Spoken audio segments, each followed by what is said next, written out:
Good evening to one and all. Welcome you all to the daily current affairs as well as Indian Express newspaper analysis for the date 27th and 28th August 2023. Okay, let's get into the today's Indian Express newspaper analysis.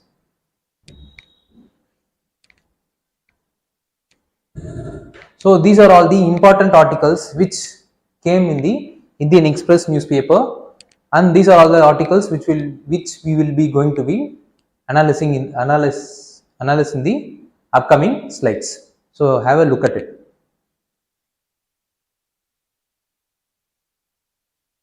Okay, let's get into today's current affair analysis. G20 Culture meet ends with consensus on heritage.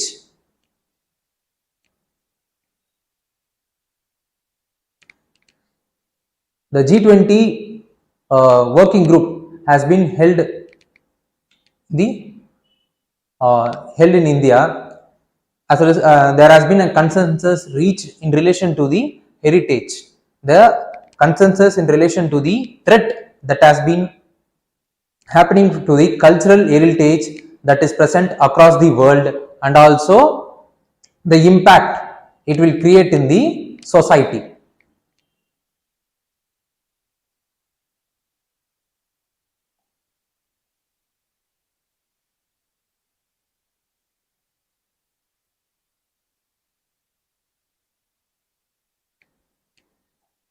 The Kasi cultural pathway is what the consensus named about, and also the document which has been produced in response to the consensus is called Kasi's cultural pathway, and it is the consensus, and the consensus recognized the threat that has been arising for the cultural as well as cultural heritage as well as resources in the form of illicit trafficking and also illegal surveying, and then vandalizing, and then destroying those heritage as well as cultural resources for vested interests. These are all the illegal activities that has been recognized as threat for the cultural heritage as well as cultural resources. And if there is any kind of threat that has been happening to cultural heritage, means surely there will be irreplicable loss for the culture will be taking place,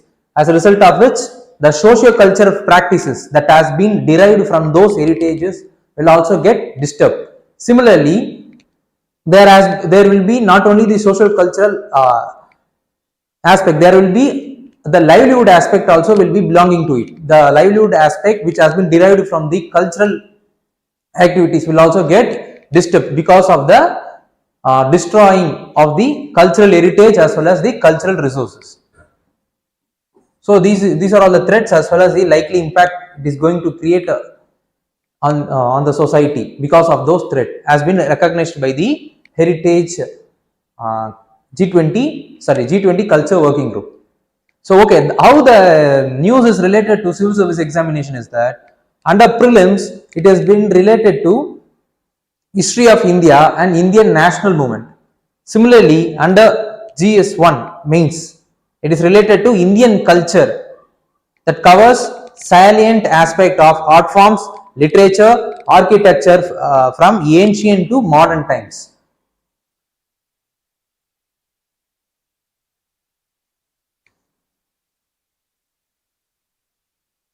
Okay, let's see how the previous year mains question have been asked in relation to the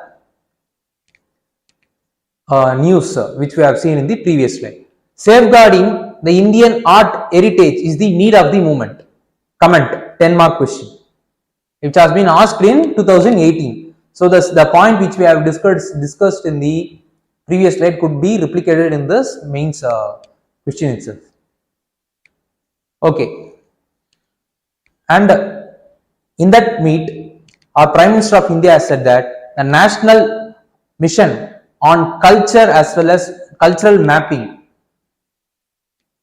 is being implemented in India to safeguard the cultural heritage as well as the other related cultural practices and livelihood related to it.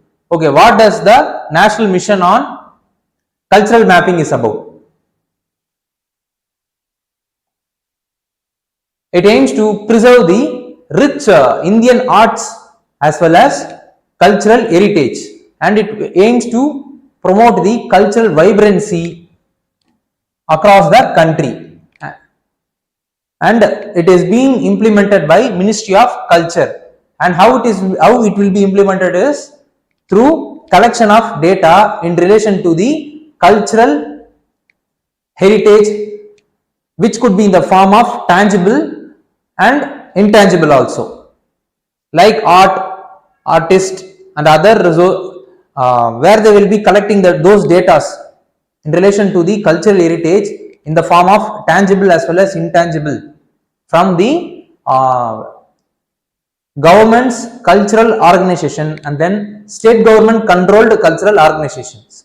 So through this they will be collecting the data and they will be forming a national level data in relation to the cultural heritage, which includes both tangible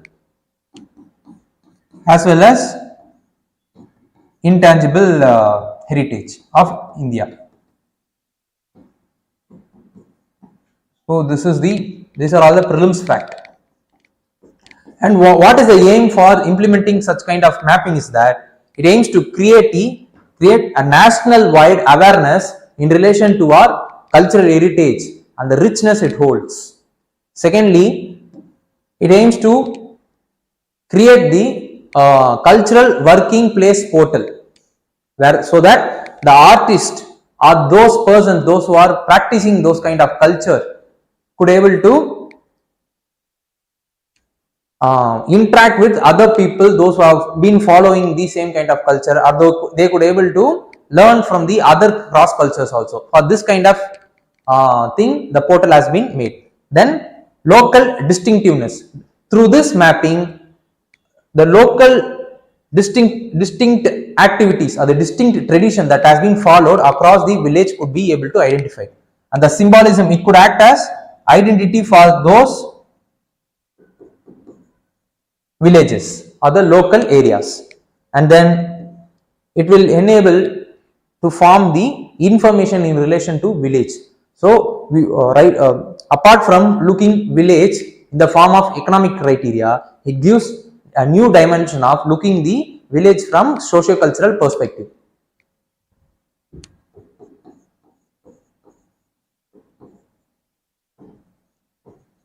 Then national wide artist scouting program will be conducted under the mission, the mapping mission, so that in the database along with the art which has been practiced in India will also include those persons, those who are practicing those art will also get included in the data, so that it will give holistic information about the cultural heritage activities and also those persons, those who are performing those activities. And it has these kind of advantages in it. Okay. Importance of why it is required to safeguard heritage is that it will enable us to connect with the cultural values. Secondly, it will able to safeguard the livelihood of those persons whose livelihood has been derived from those cultural activities or cultural heritage. And then since all the cultural related activities and then cultural related practices will be in tune with environment only. So by understanding the cultural practices and then those persons, those who are performing or those whose livelihood are dependent on this kind of cultural related activities, we could able to safeguard them, as a result of which the environmental sustainability could also be ensured. And then it will be promoting the tourism industry in India. Reason for deterioration of the cultural heritage in India is because of pollution. Second is due to climate change and the related impact on the infrastructure of the cultural heritage, there has been deterioration has been taking place. Third is increasing floods, urban floods particularly is also deterring the infrastructure of the heritage. Then fungus formation and the climate related environment is some the fungus will get formed or it will get multiplied in terms of growth during certain seasons, which that kind of seasons will enable or act as the catalyst for the growth of fungus formation, and this fungus formation will be destroying the infrastructure of those cultural heritages. And then solar radiation is also acting as one of the important factor for destroying the or deteriorating the heritage. And then unplanned development is also acting as the deterrent for the deterioration of the cultural heritage. And then what are all the challenges in safeguarding the heritage is that if we want to safeguard the heritage, means those persons who have been practicing those kind of cultural related activities needed to be included in the policy making itself, so that the policy making will be value oriented, but it is not happening. So lack of inclusive policy making. Second is the lack of adequate fund and lack of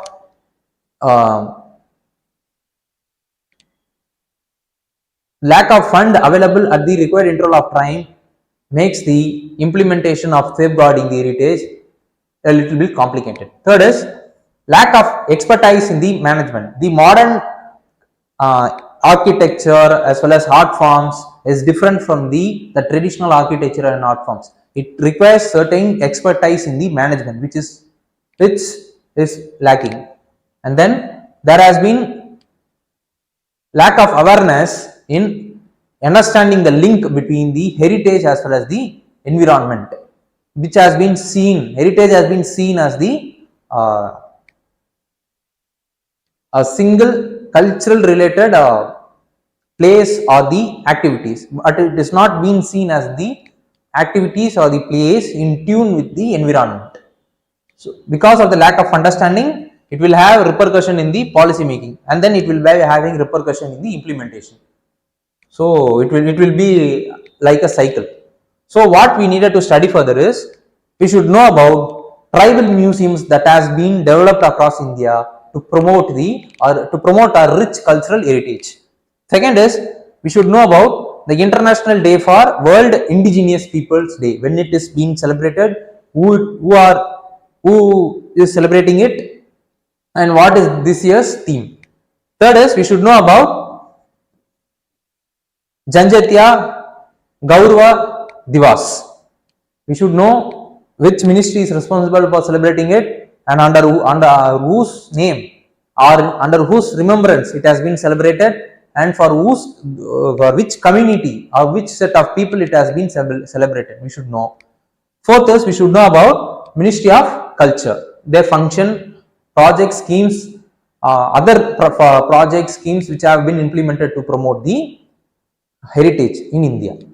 So this is what the complete analysis related to the heritage conservation.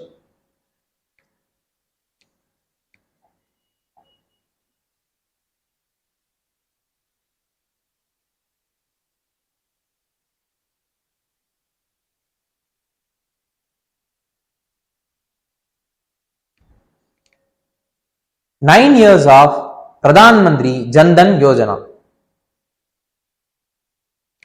From the heading itself, we could able to come to know that this news is related to 9th year of Pradhan Mantri Jan Dhan Yojana, a financial inclusive scheme or program being implemented in India. And from the data which has been given in the news, we could able to see that there has been increase in the deposit. For example, during March 2015, it was 15,670 crores that has been deposited across the formal financial sectors. But because of the financial inclusion, the deposit rate has been increased, and right now nearly 2.3 lakhs crores has been invested or deposited in the banking system. And then the number of RuPay cards which has been, RuPay card is the indigenously produced card, distributed under the scheme has been increased from 13.35 to 33.98 crores. So these are all the achievements that the scheme has made. Secondly, we could able to see that nearly 50 crores or 50 point exactly, if I want to say, it means 50.09 crores accounts has been opened since the inception of the Pradhan Mantri Jan Dhan Yojana. And then, as I said, nearly 2.03 lakh deposit has been mobilized, and then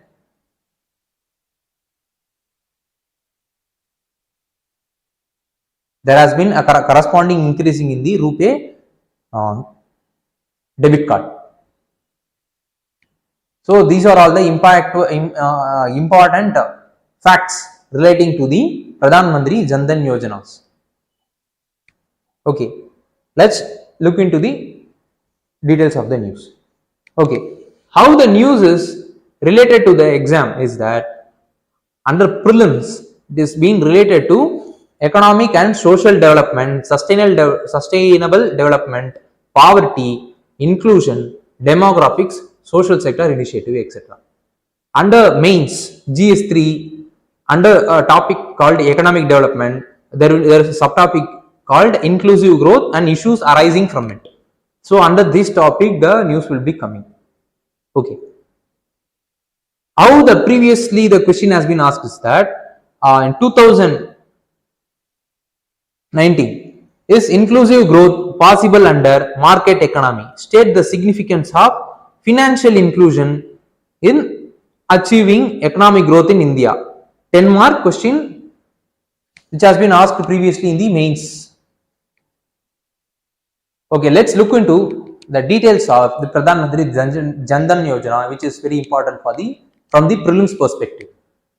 It was implemented to ensure that the people, those who have been present in the marginalized section of the society, or those people who are weaker section of the society, could able to be financially included in the progress of our country, so that they could able to avail the basic savings, as well as they could able to avail the credit, insurance, and then remittance, and then pension. And then it has been implemented under Department of Financial Service under Ministry of Finance, and it is also acting as a if the bank account has been created, means it could act as the channelizing agent to channelize those funds, to channelize the government's social sector initiatives fund to those intended beneficiary without any kind of delay or corruption or leakage. And then through this Jan Dhan Yojana, the beneficiary will be getting the rupee debit card along with insurance of 1 lakh rupees. So these are all the important factual thing related to the Yojana, which is very important from the prelims perspective. Okay, let's look into why the government is giving more importance for financial inclusion. Is that as I said, it will enable the rural masses to get access to the financial services, and then it will inculcate the savings habit in the formalized sector like banking industry. Then it will be reducing the poverty, like in the case of the getting the government's social sector funds or subsidy through the bank account directly to the beneficiary, and then through access to the credit they could able to earn their livelihood, and also it could enrich the it could able to act as a point for accessing credit for the MSME sector, so that it will have because of the enrichment of the MSME sector, there will be a downward filtration in the growth will be happening in the form of increased employment. And then because of financial inclusion, and financial inclusion means the people will be getting into the formal financial sector, and because of people getting into the formal financial sector, they could able they will be coming under monitor of the banking system, so that huge number of data will be collected. This data will act as the input for policy making, so that the policy making will be turning itself into the evidence based policy or decision, and it increases the transparency as well as accountability in the banking sector process. And what is the challenges for financial inclusion is that it increased digital illiteracy is hindering people to have complete access to the financial products, and then lack of connectivity in the rural areas also acting as one of the hindrance to access the formal financial sector, and then cyber related issue is cropping up, and it is hindering people to use the digital means of financial products. Fourth is more reliance on informal lending is also acting as hindrance for the people to get change their mindset to go towards formal lending or formal sector practices. So these are all the complete analysis in relation to the financial inclusion. So what need to be done is that there need to be increasing the digital awareness among the people. Similarly, there need to be strengthening of data protection because of the inclusion of people in the formal financial system. There will be huge amount of data that will be produced, which need to be regulated with stringent means, and then the ease of access to credit should be right now it has been the process is very rigid, and there are some problems to access the credit. So these kind of processes need to be eased further so that the intended benefit of the scheme could be achieved. So what are all the initiatives being taken by the government in the complementary to the Pradhan Mantri Jan Dhan Yojana to promote the financial inclusion is that business correspondence models has been introduced to ensure that last mile connectivity in terms of financial sector. Secondly, implementation of Digital India Mission, then introduction of payment banks, then formation of small finance banks. These are all the initiatives happened recently for promotion of financial inclusion in India. So what we needed to study further is we should know about what is digital inclusion index, who releases it, and what are all the parameters being formed or followed under.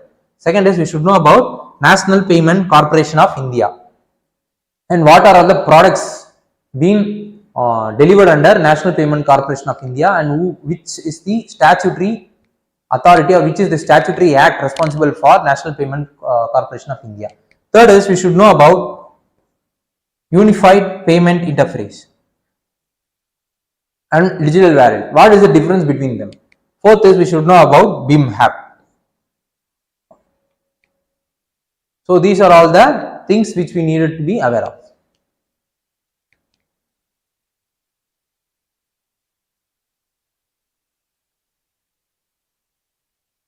FPI pull out over 15,800 crores from cash market in August.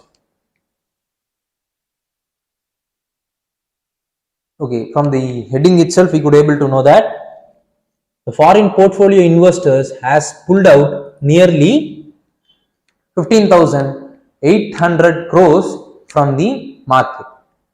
Why? Because is that due to strengthening of dollar and then rising bond yield and then increased inflation in India. These are all the factors that act as these are all the factors that acted to or provided a situation where the foreign portfolio investor took back the money. And then why the US yield has been increased is that it was triggered by rating down Fitch rating, which has rated the US securities in downward mode. As a result of which, US has increased their interest rate, so it led to increase in the yield rate also. So how the news is relevant to civil service examination is, it is related to in prelims it is related to economic and social development, sustainable development, poverty, inclusion, demographics, social sector initiatives, etc. Under mains GS3, under a topic called economic development, there is a subtopic called Indian economies and issues relating to planning, mobilization of resource, growth, employment, growth, development and employment. So under this topic, the current affair will be coming. Okay, let's see how previously the question has been asked. Both FDI and FII are related to investment in a country. Which of the following statement best represent important difference between the two? FII helps in bring better management skill and technology, while FDI brings capital, only brings capital. Second, it is wrong. FII helps in increasing capital availability in general, while FDI only targets specific sectors. This statement is correct, but we have to read other statement to come to a conclusion. FDI allows only into the secondary market, while FII targets the primary market. FII is considered to be, the C statement is wrong. FII is considered to be more stable than FDI. No, it is other way. So FDI only is stable than the FII. One of the criticism for FDI and FII is it is unstable. So answer is option B. B for ball. FII helps in increasing the capital availability in general, while FDI targets specific sector. Foreign portfolio investment. It is the investment that will be taking place mainly in the secondary market, that is the stock market, and at sometimes in the primary market, and it will be taking place in financial instrument like shares, debentures, both in the case of government as well as corporate sectors. So these are all the facts that is essential for essential from the prelims perspective.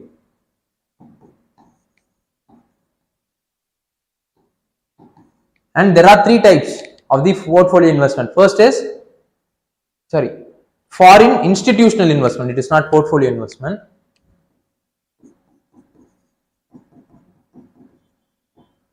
So under foreign institutional investment, an investment made by foreign financial institutes like mutual fund companies, insurance companies, banking companies on the behalf of the individuals in the other countries. In the other countries, shares, debentures, etc. And then depository receipt.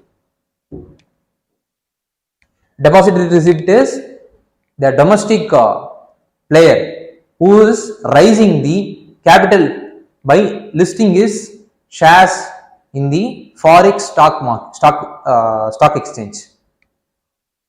Such kind of receipt, such kind of fund that has been raised through the foreign capital market will come under depository receipt. And then third is offshore fund. Under offshore fund is nothing but the fund where the countries will be channelizing through other countries which are acting as tax haven, so that from that country it will be invested into third country. For example, in this case it is in India, means the country, for example, A is a country and B is a tax haven country, C is India, means the person or the organization who is present in A will be channelizing the fund through B to get invested in C.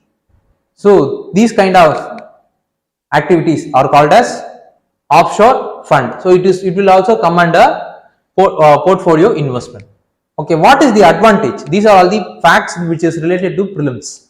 How it is advantage foreign portfolio advantage to economy is that it will enhance the forex reserve of the particular country, and then it will increase the liquidity in the market for the organization. Second is it will lead to increased investment, as a result of which increased production will be taking place. Then there will be increased job opportunities or employment will also be taking place. So the cycle will kicks on. So the economy will get boomed. But it has some disadvantages. What is that is, it is volatile. If there is any kind of negative economic situation, the economic is signaling in terms of negative, means then the sudden capital flight will be taking place without any kind of warning.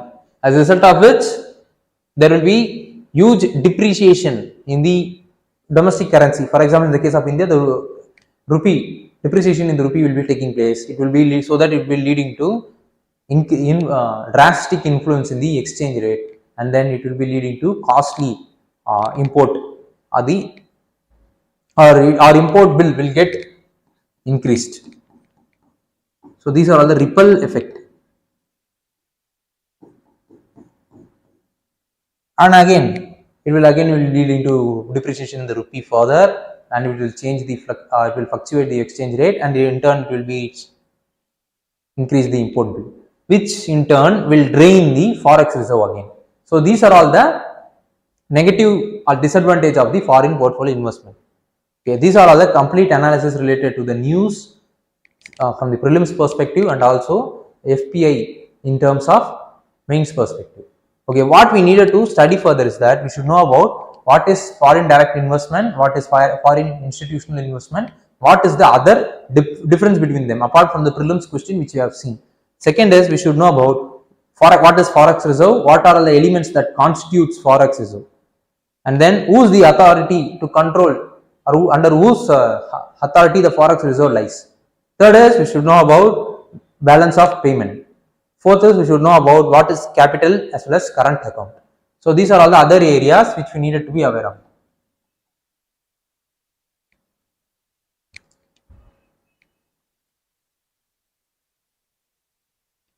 Radioactivity below limit near the Fukushima government. Japan has released the nuclear treated water into ocean, and there has been concern raised from the people's side, so that the government has given a clarification that after the government has started discharging the radioactive water into the ocean, the radioactive level is below the threshold. The radioactive level is below the threshold across the ocean where the radioactive water is being discharged, said by the government. Okay, how it is being related to UPSC exam is that under paper 1 it is related to general science. Then in mains it is related to awareness in the field of IT, space, computers, robotics, nanotechnology, biotechnology, and issues relating to IPR, science and technology. So these are all the important topics under which it will be coming. Okay, how the previous year prelims question was asked in relation to power plant is, consider the following: carbon dioxide, oxides of nitrogen, and oxides of sulfur. Which of the above are emissions from coal combustion at the thermal power plants?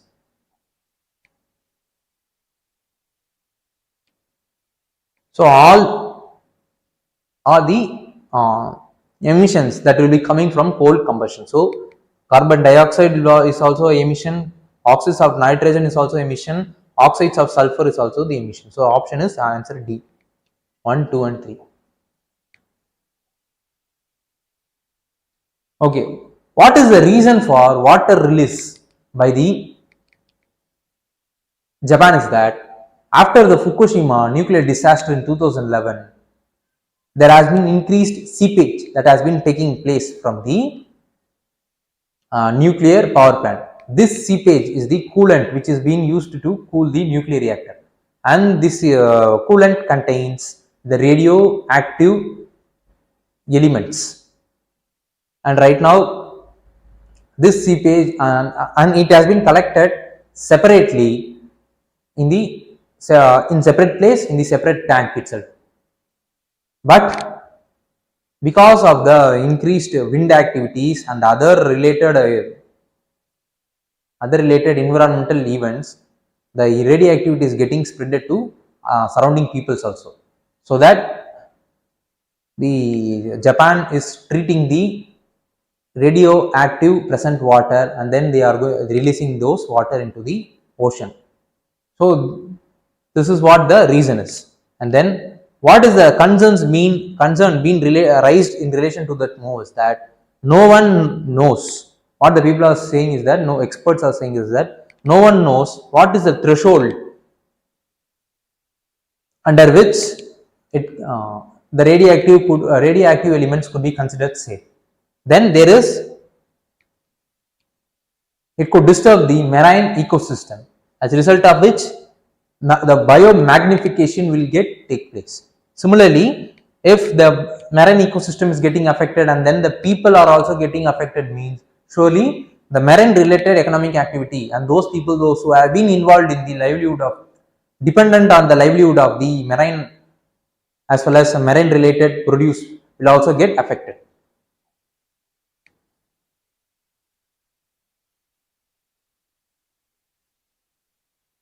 Why water is being discharged is that instead of being treated and then store it in the separate tank permanently, why the Japan is coming forward to discharge it into the ocean is that there is no space to store the water. Second is, it has the tritium which has been present in the water has short half-life of 12 to 13 years, so that Japan is unable to keep water for longer than necessary. So which has some economical and other social related problems. So this is what the reason why the Japan is discharging the water into the ocean. So this is the important details relation to the news. So what we needed to study further is we should know about the working of nuclear power plant, which I have discussed in our previous current affairs session. Second is we should know about the Indian nuclear program. Third is we should know about India's energy mix. So this is what the complete analysis related to the Fukushima nuclear water discharge is about. Okay, let's get into the practice question of today. With reference to tritium, consider the following statement. There is no threshold limit for it. Second is, it has longer lifetime. So select the correct answer. So students, those who are watching the session, please do comment the answer point for the option point for the question which you are seeing right now on the board.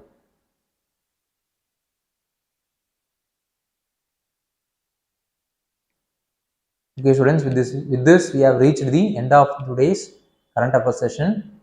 So thank you.